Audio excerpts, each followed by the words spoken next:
What वृक्ष की छांव में जब नारी करती है संकल्प तो मृत्यु भी हार मान जाती है और पुनर्जन्म का चक्कर थम जाता है। ये कोई साधारण व्रत नहीं, ये है सावित्री की अमर प्रेम गाथा, जहां प्रेम, तप और संकल्प से लिखा जाता है भाग्य का नया अध्याय।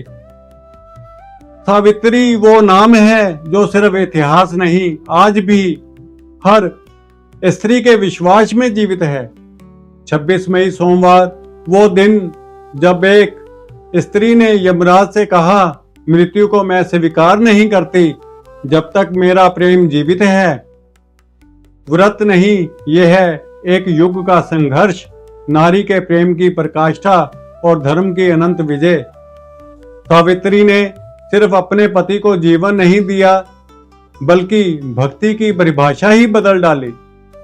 अब आइए समझते हैं इस व्रत का असली अर्थ और उसका गहरा महत्व। बहनों और माताओं, वट सावित्री व्रत कोई पूजा पाठ भर नहीं है, यह है नारी के भीतर छिपी वो शक्ति जो श्रद्धा से सागर को भी पार कर जाए और प्रेम से मृत्यु को भी जीत ले। बरगद की छांव में बैठी नारी सिर्फ पूजा नहीं करती, वो ब्रह्मांड को भी झकझोर सकती है।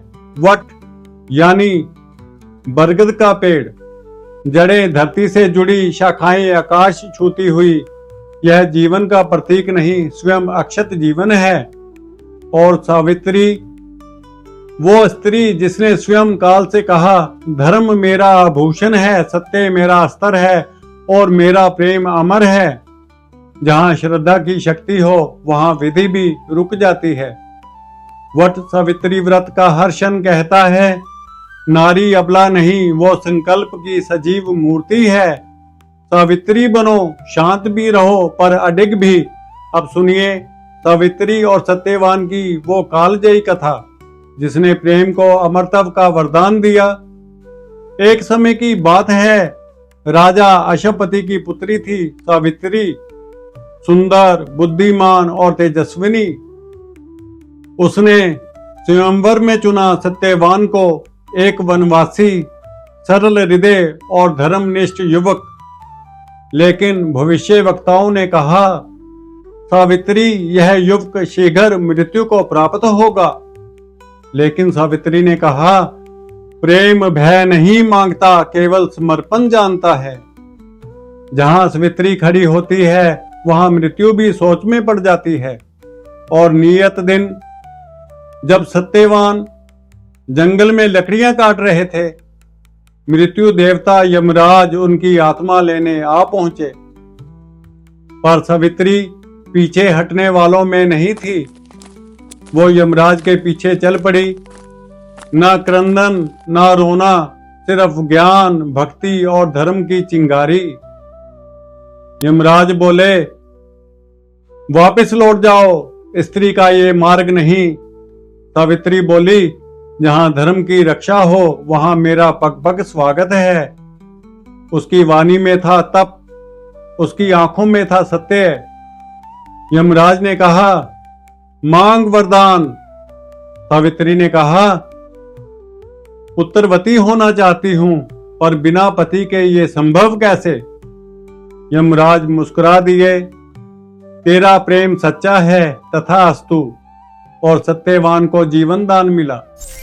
इस तरह सावित्री ने इतिहास नहीं, प्रेम, शक्ति और श्रद्धा की परिभाषा लिखी। यदि प्रेम सावित्री जैसा हो तो समय, मृत्यु और विधि सब नतमस्तक हो जाते हैं। अब बात करते हैं वट सावित्री व्रत की संपूर्ण पूजा विधि की। सुबह ब्रह्म मुहूर्त में उठें, क्योंकि दिन की शुरुआत होती है संकल्प से। स्नान करें, स्वच्छ वस्त्र पहने, बाहरी नहीं भीतरी पवित्रता जरूरी है। 16 श्रृंगार करें, यह श्रृंगार सिर्फ सौंदर्य नहीं, श्रद्धा का प्रतीक है।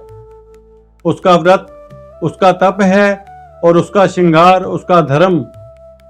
वट वृक्ष के नीचे जाएं, जहां धरती और आकाश मिलते हैं।